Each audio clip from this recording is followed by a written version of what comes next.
Karibu sana katika mada yetu ya leo, muda wetu wa saa 12 kuwapasha habari zetu za jioni. Leo tarehe 5 mwezi wa 3 mwaka wa 2026, tunaendelea kuwapasha habari zetu ndani ya studio ama ndani ya media ama katika munara huyu. Nikiwa katika munara huyu, unaelewa nimekuja kukupasha ama kuwapasha habari gani? Nimewaletea habari kutokea sehemu fulani tofauti.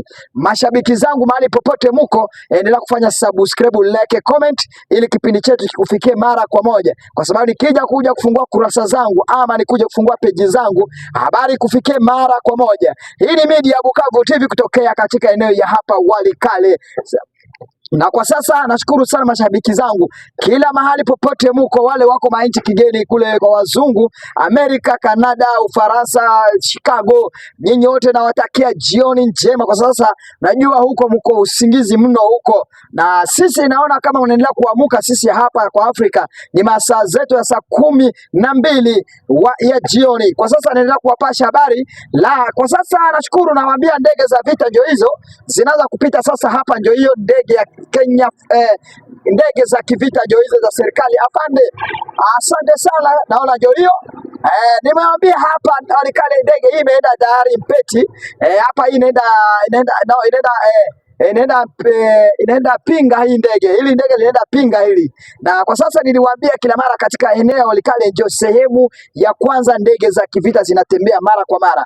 Na kwa sasa ndio maana nilikujaga hapa katika munara huyu. Kwa sababu nikiwa katika munara huyu na sirke eneo yote ya Mpeti, eneo yote ya Mahanga, eneo yote ya inaitwa Minjenje, eneo inaitwa Kasulu, eneo inaitwa Mweso. Tayari ukiwa hapa unaangalia, una control ile maeneo zote katika munara huyu.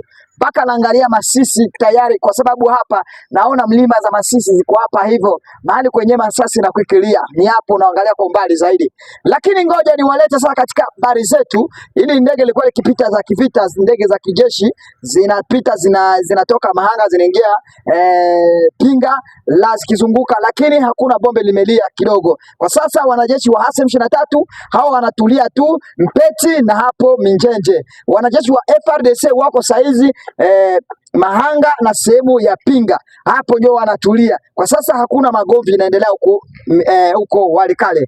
Katika muda wetu wa leo, habari zetu tuko nayo ya jioni ni arifa ama taarifa tumepata ama tumeona mtandaoni, kwa sababu mimi nikiona vitu inabidi nichunguze niwe na ukweli. Tayari tumeona eneo ya Ituri kumeshikwa zaidi silaha nyingi zaidi na mabunduki tofauti, na hizi mabunduki zilikuwa zimefichwa ama zilikuwa zimechimbiwa mahali zimewekwa, kwa sababu watu wengi nimeona wengi wanazungumza kusema tayari hizi silaha zilikuwa za wanajeshi ya waasi M23, wengine wanazungumza hivyo, lakini kwa kweli hizi silaha zilikuwa za colonel ama general alikuwa anaitwa tayari Tomasi. Huyu alikuwa katika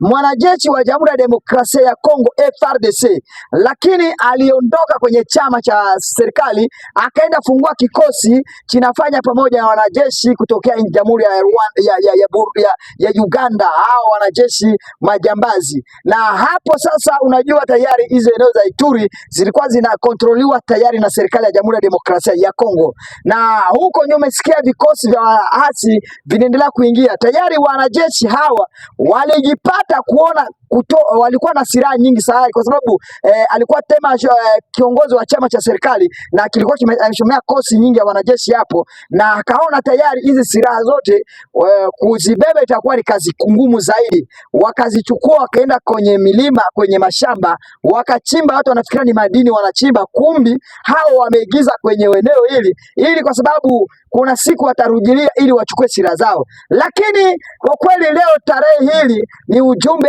ama ni mfano bora zaidi na ni furaha zaidi sana katika Jamhuri ya Demokrasia ya Kongo kuona kama tayari wamerejesha eneo hizi na wakafaulu kupata hizo mabombe zimekuwa hapo, hizo silaha zilikuwa hapo, na kwa kweli kamanda alikuwa anasimamia chama hiki watu hapo. Siweze kutaja viongozi wengi zaidi kwenye mtandao kwa sababu sio vizuri kutaja watu kwa sababu bila autorization.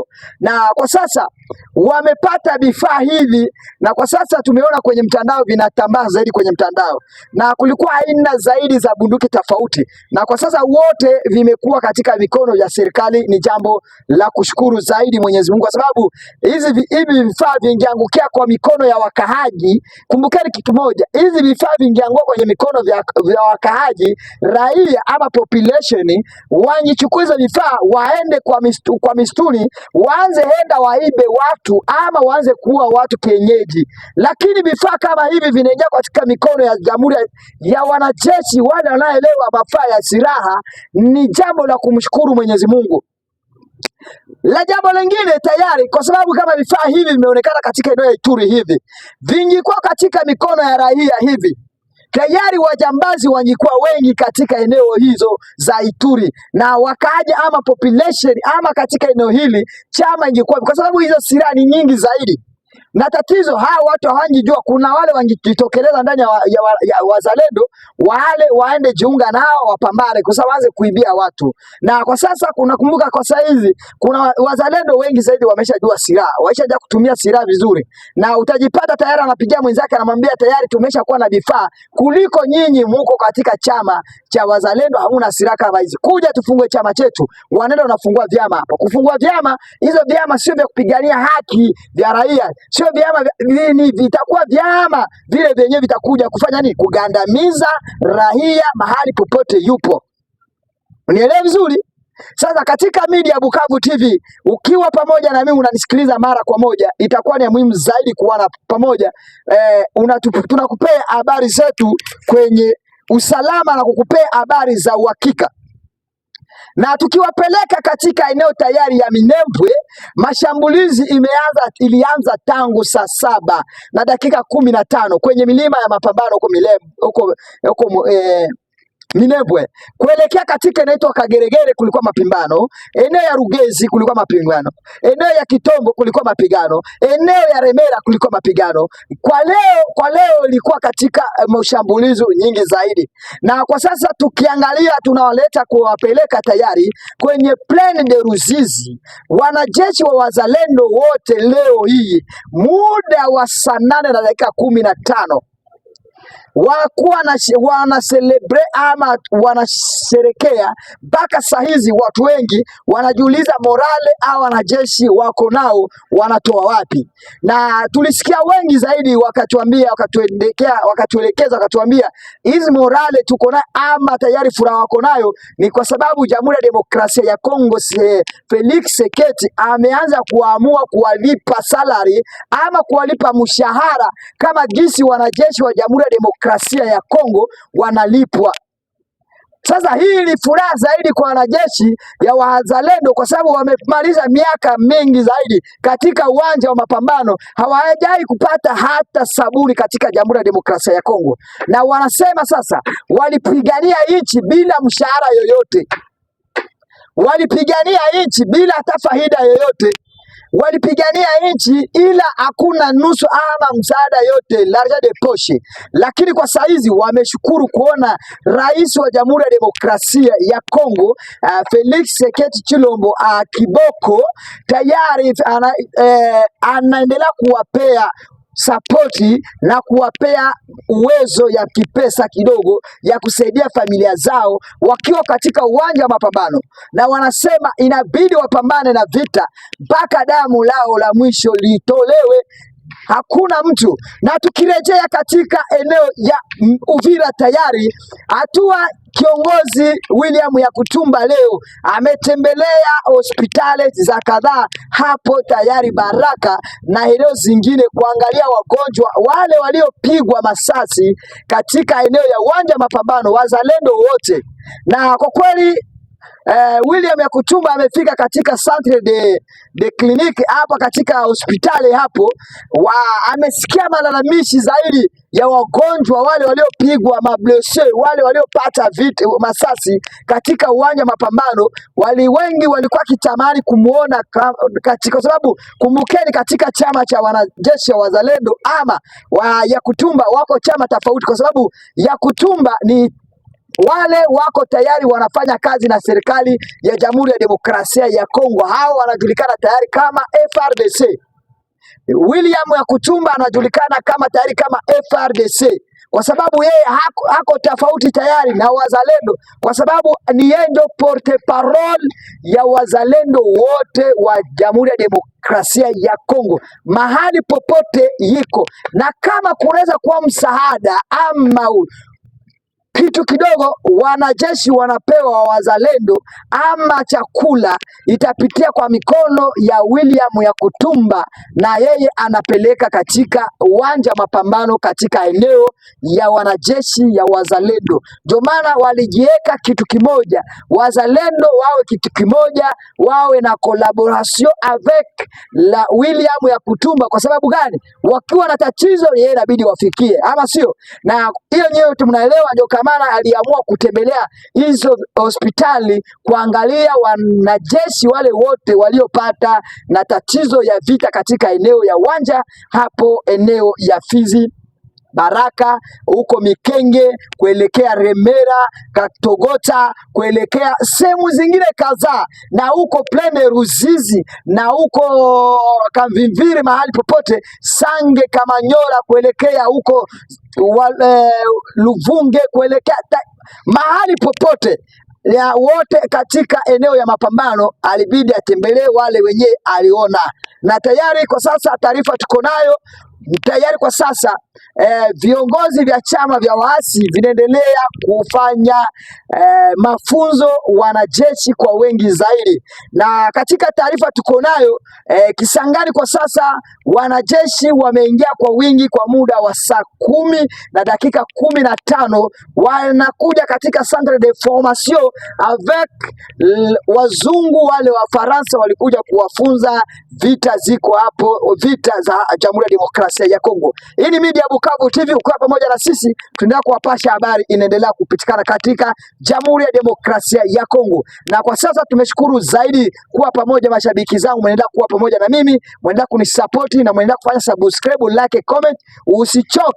Usichoke na media Bukavu TV. Kwa sasa unajua hii ndio mwanzo, tunaanza kuwapasha habari kikali tu.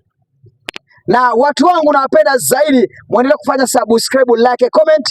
Na nimeona ujumbe za watu wengi zaidi wakiongea mambo tofauti, lakini siweze kuwajibu kwa sababu kitu moja niliongea, kitu moja nina msemi wangu moja, nasema kipofu akiweze kuongoza kitu kingine, inabidi kipofu kiwa na mtu mwenyewe anaona ili afanye nini, aongoze. Na ndio maana nasema mimi akili yangu nikisema nijibu wale watu wanaoweka comment mbaya, na mimi nitakuwa kama nina akili kama hao watu, na najua kuna siku wale watu watabadilika, na wale watu wakibadilika itakuwa ni muhimu sana kujenga Jamhuri ya Demokrasia ya Kongo, kwa sababu ndani ya Jamhuri ya Demokrasia ya Kongo kuna watu tayari wana memory ama akili zao ni mbovu zaidi. Kuna wale tayari ndani ya Jamhuri ya Demokrasia ya Kongo akili ziko sawa kabisa mnyololo, na wale wengine wenye akili yao tayari iko na virus, iko na colonisation ya Belge au moment jusqu'à aujourd'hui. Na ndio kama tunasema, kwa sababu wale tuwatoe ile colonisation iliingia kwa akili zao zikawa affect memory, inabidi wakiongea tusiwajibu, ama sio? Tukiwajibu tutakuwa tunaleta vita kubwa zaidi, watu wangu. Ndio maana inabidi wewe mtangazaji bora, inabidi unyenyekee. Mtu akisema hivyo usimjibu, wewe ongea, peana habari inahitajika. Wale wakusikia watasikia, wale wasiposikia achana nao. Kuna siku naye atarudi akusikilize, ama sio? Nawashukuru zaidi watu wangu, mahali popote mko, mwendelee kufanya subscribe, like, comment, na Mungu endelee kuwabariki. Na watakia jioni njema, tuje kupatana kwa habari zetu za asubuhi, ili muda wetu wa saa 1 tarehe 6 ya mwezi wa mwezi wa 3 mwaka wa 2026. Hii ni Media Bukavu TV, kwa majina mwenyewe unajua ni Lesson ndani ya Media Bukavu TV. Mungu endelee kubariki. Nilikuwa katika mnara huu naendelea kuwapasha habari ya uhakika yenye iko katika uwanja wa mapambano. Mashabiki zangu mko eneo tofauti, tutaendelea kuwapasha habari hapo. Na kidogo tu taarifa nyingine tulikuwa tumesahau kidogo, tutawapeleka kuwapea habari tayari ndani ya mji wa Bukavu. Tayari kuna nyumba imeripuka na imeporomoka ikaua watu karibu 12 na wale watu wamefariki mno zaidi mara moja katika eneo ya Basedi College. Hii ni Media Bukavu TV, endelea kunifuatilia mara kwa mara, endelea kuwapasha habari ya sehemu popote. Na ukiwa pamoja na mimi, kama kuna habari mko nazo, weka comment yako nieleze sehemu tutakuja kuwapasha habari, ama kuna habari uko nayo ya kutuwapasha, tuandikie hapo, tutumie namba yetu ya simu ili tutumie ujumbe kutokea sehemu gani tukuje kutangaza ndani ya Media Bukavu TV. Je vous remercie tout le monde, vous avez écouté la télévision Bukavu TV. Vous pouvez commencer partager à quelque part votre ami. Na ushukuru zaidi, Mungu awabariki. Chao chao, tuko pamoja.